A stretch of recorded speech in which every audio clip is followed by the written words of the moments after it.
Bonjour à tous, je vous retrouve aujourd'hui dans une nouvelle vidéo. On va préparer des crêpes et pour cela, je vous livre en direct la recette donc favorite de ma grand-mère.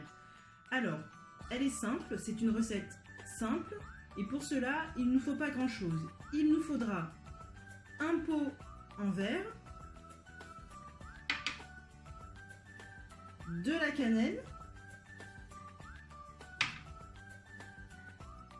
des œufs, du lait, du sucre et de la farine. Vous êtes prêts? C'est parti, on va commencer. Alors, avant de commencer, optez soit pour la petite poêle, soit pour la grande. C'est à vous de voir. Sachez que moi, j'ai opté pour la grande et j'ai eu peu de crêpes. J'étais assez déçue au final. Donc, j'aurais préféré prendre la petite et en avoir plus. À vous de voir.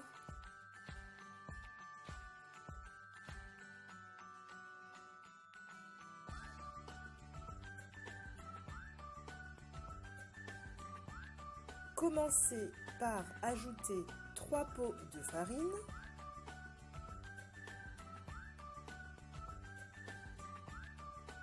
ensuite vous mettez un pot de sucre,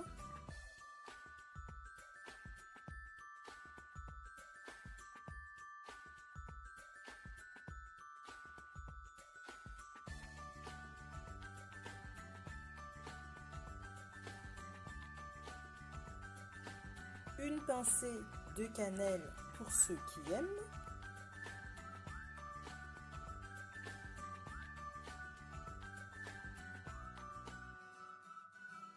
ensuite on va casser nos 2 œufs,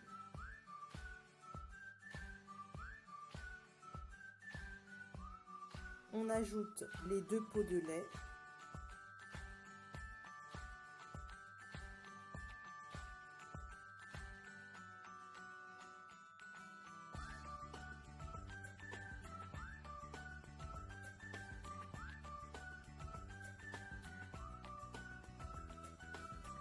vous fouettez le tout énergiquement.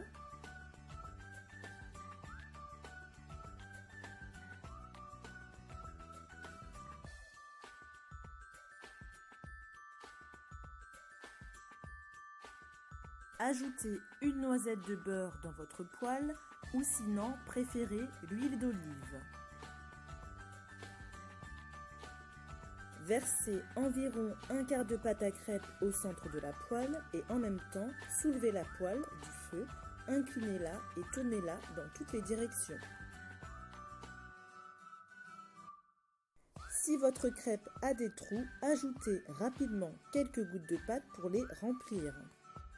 Cuire la crêpe jusqu'à ce que les bords commencent à sécher et soulevez les côtés de la poêle. Veillez à ce que le fond soit bien doré. Faites le même processus pour le reste de la pâte. Et pour finir, munissez-vous d'une spatule fine pour retirer vos crêpes de votre poêle. Après chaque crêpe, pensez bien à mettre une noisette de beurre pour que la pâte puisse bien adhérer à la poêle. Sans ça, c'est la catastrophe. Faites le même processus pour le reste de la pâte à crêpes.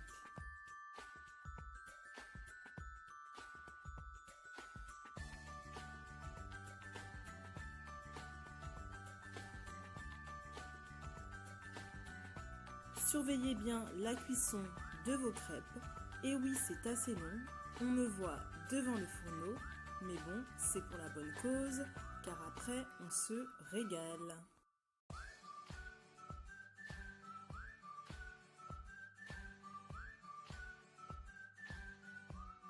Là, j'ai presque fini. Il me reste peu de pâte. Je vous retrouve dans un instant pour vous montrer le résultat en direct.